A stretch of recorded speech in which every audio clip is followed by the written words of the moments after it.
Hello guys, welcome to today's Topic TV.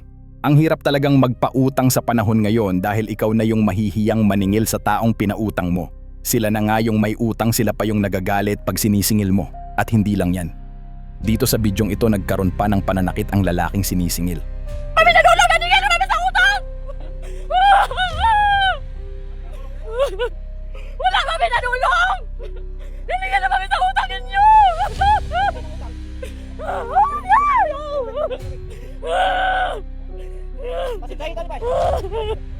Wala kami nanulong! Naningil kami sa utang!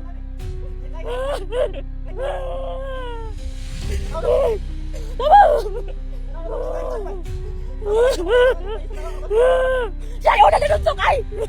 Singa na yung ay! Yawa ka!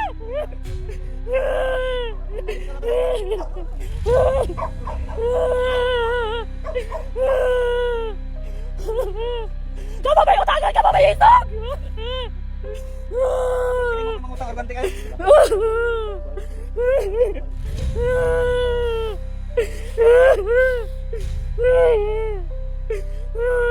May pananagutan ba sa batas ang may utang na nanakit habang sinisingil?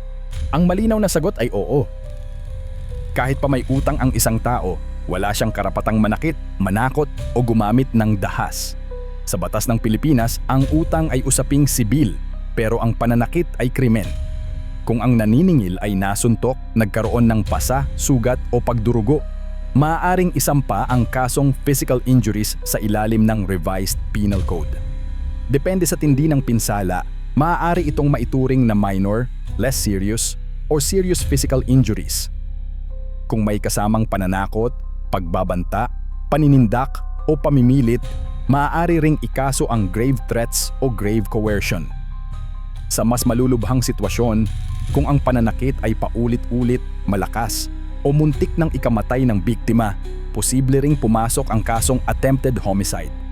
At kung ang biktima ay babae at naranasan niya ang pisikal o emosyonal na pananakit, maaaring masaklaw ito ng VAWC o Republic Act 9262, depende sa relasyon at pangyayari. Mahalagang tandaan, hindi depensa ang pagkakaroon ng utang para manakit ng kapwa. Hindi rin kasalanan ng naniningil kung nauwi sa karahasan ang sitwasyon. Ang paniningil ng utang ay isang karapatan, pero ang pananakit ay isang krimen na may kapalit na pananagutan sa batas. Isang malinaw na paalala ito sa lahat. Kung may utang, makipag-usap ng maayos. Kung wala pang maibayad, magpaliwanag.